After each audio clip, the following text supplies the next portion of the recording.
अस्सलाम वालेकुम। Voice of America Washington की उर्दू सर्विस से खबरों के एक बुलेटिन के साथ बहजा चलानी हाजिर खिदमत है। जैसा कि आप जानते हैं, खालिद हमीद इस हफ्ते छुट्टी पर रहे हैं। पाकिस्तान में इस वक्त शाम के 7, भारत में 7:30 और जहां वाशिंगटन में सुबह के 10 बज चुके हैं। आज 11 अक्टूबर है और जुमे का दिन। आइए खबरों से आगाज करते हैं। बलूचिस्तान के जिला दुक्की में कोयले की कानों में नामालूम मुसल्लह अफराद ने रॉकेट और दस्ती बमों से हमला किया, जबकि फायरिंग से भी मजदूरों को निशाना बनाने की कोशिश की गई। इस वाक़े में अब तक 20 कारकुनों की हलाकत की तस्दीक कर दी गई है।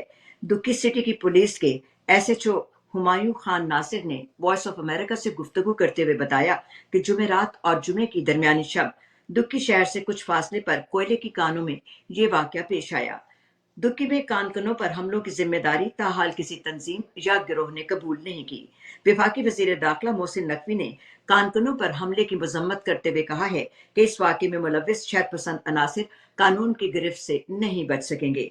वजीर आजम शहबाज शरीफ और वजीर आला बलूचिस्तान सरफराज बुट्टी ने भी कानकनों के कत्ल पर मुसब्बती बयान जारी किए हैं। हालिया दिनों में कलअदम करार दी गई तंजीम पश्तून तहफ़्फ़ुज़ मूवमेंट यानी PTM इंतजामिया ने खैबर पख्तूनख्वा के दारुल हुकूमत पेशावर से मुल्क कबायली जिला खैबर में जिरगा करने की इजाजत दी है।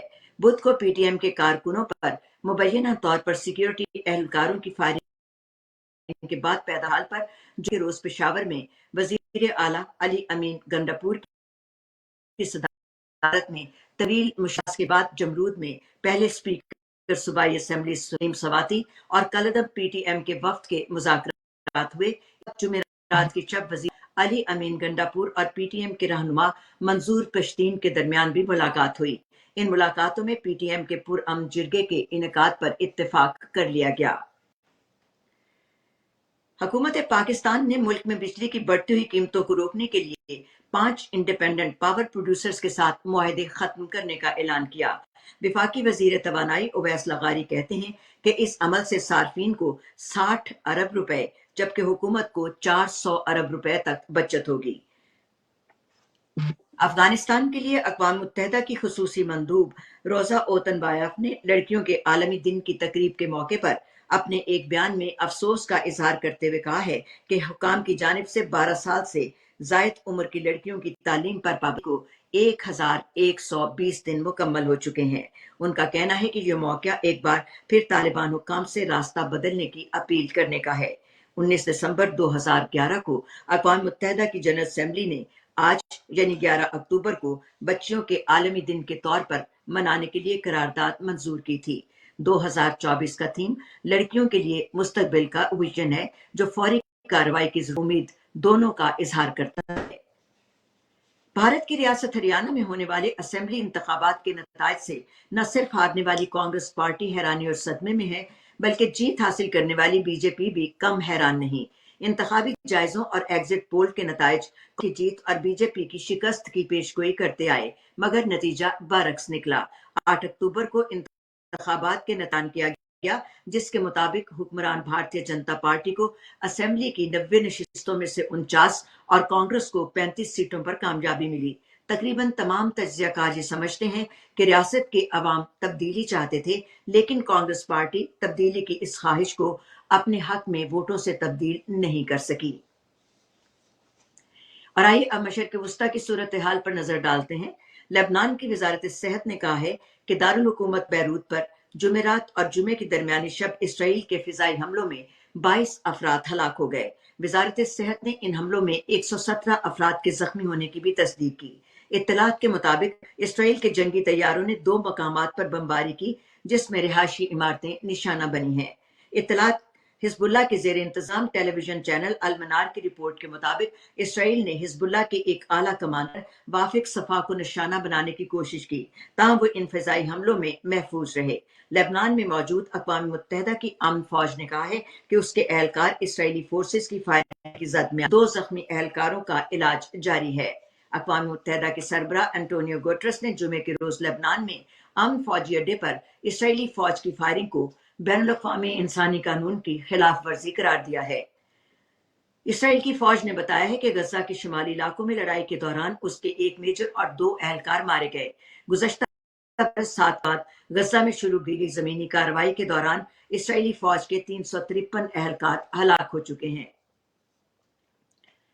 ایران کے وزیر خارجہ عباس عراقچی نے جمعے کے روز کہا ہے کہ اگر اسرائیل نے تہران کی طرف سے کیے گئے میزائل حملے کا جواب دیا تو تہران مضبوط دفاعی اقدامات کرنے سے دریغ نہیں کرے گا۔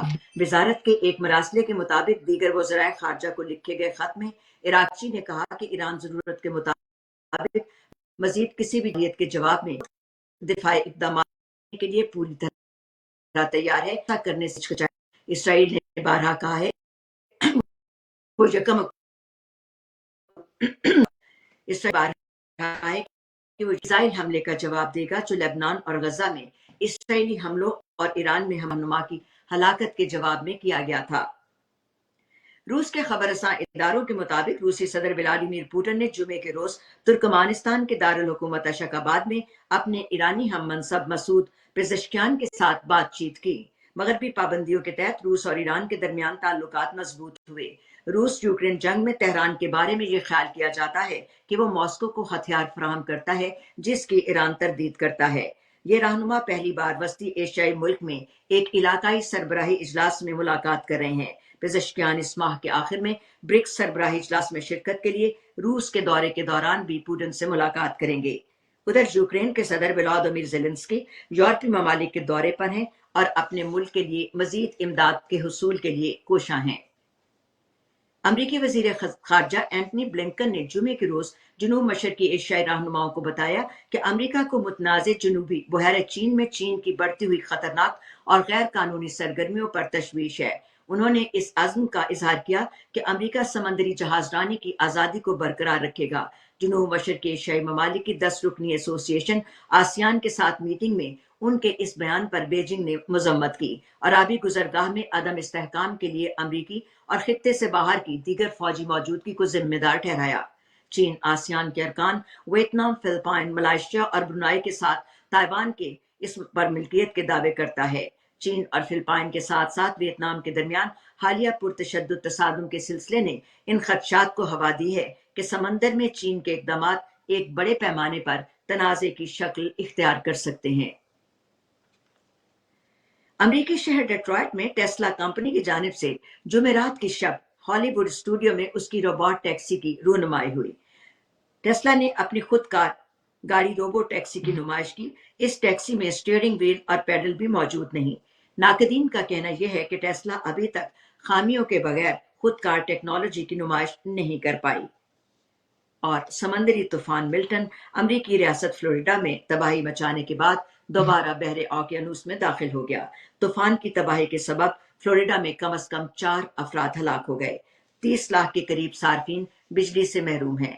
ریاست کے کئی علاقوں میں پانی کی سطح بھی بڑھ رہی ہے، تاہم ریاست کے گورنر کا کہنا ہے کہ طوفان کے سبب بدترین صورتحال کا سامنا نہیں ہے۔ تو اس کے ساتھ ساتھ خبریں ختم کرنے سے پہلے ایک اعلان بھی آپ کے لیے کرتے چلیں۔ جیسا کہ آپ جانتے ہیں وائس آف امریکہ اب واٹس ایپ چینل پر بھی دیکھا جا سکتا ہے۔ دلچسپ خبریں ہوں، تجزیے، تبصرے اور ویڈیوز دیکھنے کے لیے آپ واٹس ایپ پر وائس آف امریکہ کے اس چینل کو فالو کیجیے۔